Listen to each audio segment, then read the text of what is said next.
Hey guys, Dave here. Welcome to the Centurions Review, the punk rock band of wargame review institutions. This is a game I have meant to review for a while. I've been playing this game for several years. It's Belisarius' War, the Roman reconquest of Africa from AD 533 to 534.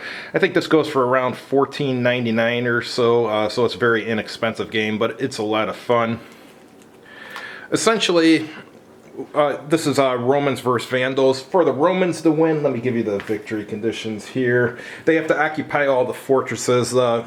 Fortresses are the hexes on the map, like that one, there's 5 of them. Actually, there's 7, but the 2 of them the Romans already occupy, which is Helios and Syracuse. And the Vandal player will win the game if at the end of the last turn Vandal units occupy at least 2 fortresses and Gelimer is on the map. Any other result is a draw. Most games I've played, actually, I think maybe all games I've played, the Romans have won, but it's been down to the wire several times. These are the Vandal units that are in reserve. The other Vandal units, they just set up in any fortress, and they can only have 2 units in there to begin the game. And the Romans, all their units start in Syracuse here, and I got these already stacked on the ships. A ship can transport 4 of them, and the Roman reinforcements are in this box here. So the first thing they do is a campaign card phase. On the first turn, the Romans get to pick the card they're going to do. So they're going to pick Magister Militum. This gets removed from play after you play it because it's a powerful card. After that, it's the recruiting phase. The card will tell you what you can recruit. Like in this one, it's 3 Roman units, any type. And then you have the march phase. The card also tells you how far you can move, and the fleet moves are special in this. This is fleet move 3, which means you can move 3 fleets, but each fleet you will roll a dice, and the dice will tell you how many contiguous spaces on the sea it can move each turn. And then the barbarian turn is basically the same campaign card phase, recruiting phase, march phase, and battle phase. Oh, I forgot to tell you there's a battle phase for the Romans too. And then there's an end of turn phase, where you're just basically moving the turn marker. Turn marker on here, the only thing I got to point out is like where it says AD 533, you don't put the turn marker there. That's not a turn space, just the months are turn spaces. So this one's not a turn space either, AD 534. So we'll do our first turn now. The Romans chose Magister Militum, so first step that occurs is recruiting. According to this, they recruit 3 Roman units of any type. So he's going to grab this cavalry, a leader, and that guy there, and just put them in Syracuse. It has to be in a Roman-occupied fortress, which that is. All these other Roman units here are actually occupying that. I just got them stacked up, waiting to be transported by ship. The stacking limit's 4 on ships, so you can transport 4 ground units. Alright, so now for march phase, they can't do any ground movement, really, so they're going to do fleet move. They have 3 of those. This first fleet here will roll to see how many contiguous sea spaces it can move. It can move 5. This is the one with Belisarius, so it's going to go straight here to Carthage. Alright, next one here. He moves 4, so 1, he'll make it to there. And this last one here, he rolls a 1, so he can't go anywhere. You can't stop in the middle of the ocean. If you get a roll that would do that, you just stay where you are, so that's what he's going to do. Alright, now it's the combat phase. So we line these up, and apparently the fleets can fight too, if they happen to be in port there. So there's the fleet. And going against these 2 here. And the Romans have Belisarius with, so we're going to do a tactical edge roll now, and the Romans get a +1 to it. If there's a tie, the Romans still get to go first. So Romans got a 3, which becomes a 4, and barbarians had a 1, so Romans will go first. So Belisarius is going to attack. Move him up there. And the numbers on the counters just are the strength. It just says how many dice you roll. The Romans have a separate table than the Vandals for attacking. The Romans on a 4 or 5, they panic a unit, and on a 6, they eliminate it. However, the Vandals are in this fortress here, which means they ignore panic results. So the only Roman die rolls that will matter are 6s, so let's roll them. I got 1 6. So defender chooses which one is killed. He just chooses this one here. And now his guy goes, and he will throw 4 dice. Romans do not ignore panics because they're not inside the fortress yet. So he got a 5 that will panic 1 Roman unit, so we'll panic this one here. Alright, and there's 8 points of Roman units that haven't attacked yet this round, so they're going to go. So let me roll 5 of it. Would have been 4 panics, but they ignore panics in a fortress. Now 3 more. He got a 6 there, so he killed this guy. And the Romans take this fort here. 1 down, 4 more to go. And the panic guys at the end of combat just become, put them back in the space they're at, and they become unpanicked. Alright, now it's the barbarians' turn. They're going to draw a card. Immediate. If either the Huns or Moors are Roman controlled, pick one and gain control of all their units. So this Roman Hun unit here becomes barbarian controlled, so it leaves that Roman space and moves to there immediately. And now for recruiting, I could recruit 3 more or 1 Hun unit, so it'll be 3 Moors, and they start in fortresses that are occupied by Vandals, so they're going to move them to this one.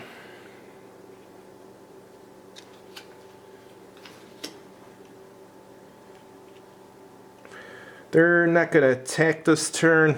This one's going to move into there with him.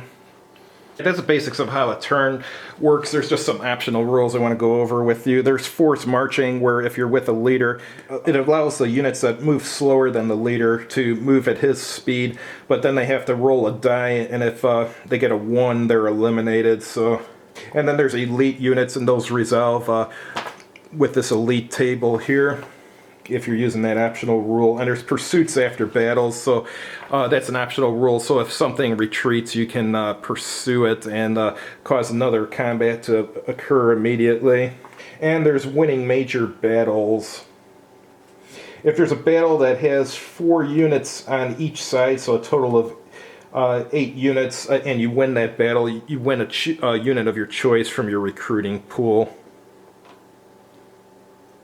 And there's camps. You can put camps in a space next to a fortress, and when you attack the fortress, the defenders no longer ignore retreats. Or, excuse me, they no longer ignore panic results, sorry. And then there's supply rules. If you're in a fortress, you ignore supply rules. But however, if you're out in the open, this is an optional rule, but I use it. If you're out in the open and you have more than 2 friendly units in a space that isn't a fortress, you have to roll for each excess unit. Say there's 3, so you'll roll for 1 of them, and on a 1 or 2, the excess unit is eliminated. Like I said, you ignore that if you're in a fortress or in a camp, or if you're in a space containing a friendly fleet, or if you're a Roman unit that's adjacent to a Roman occupied fortress or camp. But yeah, if you play the supply rules, you got to be careful though, because if you end up in a space like that or something with 4 units, you got to roll for two of them, and each one has a 1/3 chance of routing. But that's the basics of the game. Len and I will give our review now. Thanks. Hey guys, Dave and Len here. We just played Belisarius' War, the Roman reconquest of Africa from AD 533 to 534. What'd you think of it, Len? I know we've played this about a year ago, too. Yeah, this is like the second time. This isn't that bad. It's a game that's quick to learn and actually plays pretty fast. And it was a very close game. I remember both times it being a very close game. Now, the main problem with the game is the fact that it's the situation. You have the Byzantines versus the Vandals. The Vandals are totally on the defensive. As a Vandal player, your job is to slowly retreat, causing as much, slow down the enemy. Because you have, like, what was it, 1, 2, 3 fortresses, and you have to make them pay for each one. Yeah, actually, you have 1, 2, 3. Yeah, you do have 3, 4 of them actually, but yeah. Where's the fourth one? Here's the fourth one. That one, this one, this Okay, one, this one, yeah, and then the Romans are in control of these two at the beginning. Why is it this one doesn't have any city marker? It just doesn't. It's just a fortress without a city, I guess. Okay. Yeah. That's what's confusing me. Yeah. But yeah, I like the game. Like you said, it is very easy to learn. It costs almost nothing. I mean, $11.95. I've paid more for a cheeseburger than that before. So cheeseburgers are getting expensive. Even at McDonald's. Yeah. Or one time you could get a full meal for $1, which and get change back. I remember when I was in college, I used to eat the Arch Deluxe at McDonald's, the value meal, and it was like, I don't know, $2 or $3. I mean that amount will only get you like a sandwich now. Yeah. But anyhow, back to the game. Easy to learn. It's got a point-to-point map. The rules are pretty good. Some of the decision games, mini games, there's some holes in the rules, and sometimes you got to scratch your head to figure out what to do, or there's conflicting rules. But the rule book for this is pretty good. The only thing I saw in there that could be improved is it shows what the Roman irregular cavalry is, but it doesn't show what the barbarian irregular cavalry is. So for the card, or for the on the cards where it says the movement, it says like irregular movement, let's say 5 or whatever it is. I just assumed any cavalry with a plus was irregular since the rule book isn't totally clear on it. But other than that, yeah, the rules were good. It's a fun, I guess you would call it an area control game. It's very tense too, because point to point. Yeah, I mean, we got in this last game, we got into basically on the last turn. If I didn't win the combat there, it would have been a tie, so it's extremely close. I played it solo last night, too. It's pretty good solo. Obviously, it's better with 2 players, but solo, it's still pretty good. The other guy. Okay, one disappointment people may have is they don't get to invade Italy and battle with the Goths and the Franks, which is part of or else go battle the Persians occasionally. So there was a larger. This is just a small theater of this war. So, and actually, the Goths were defeated here, and they got all the precious relics they looted from. The Vandals had looted from Rome earlier. Mm-hmm. That was a big political victory for Justinian the Great. So. Yeah. I mean, for a simple game, though, it's historical enough. You're right, though. There is historical stuff missing, but for a $12 game with a historical theme, I thought it was pretty good. And also, I resent that the Vandals are referred to as barbarians. I mean, they built cities. Their fleets controlled the Mediterranean. They were good Arian Christians when they looted Rome, and they still were when Belisarius had to beat them up. So, yeah, most of my information about this war is from the Robert Graves book about Belisarius. Oh, okay. Yeah. One thing about the game, the picture on the cover, they could have chose a better picture. I mean, it's a nice ancient painting they chose, but when you look at it, it doesn't make you want to buy the game. You want to see something a little more action-packed on the cover, but I guess that's a small thing. But what that is that from a mural from a chapel in Ravenna, Italy, and just the center is Justinian the Great, and that's his court. Ah, gotcha. Yeah, I forget which one's Belisarius. Yeah.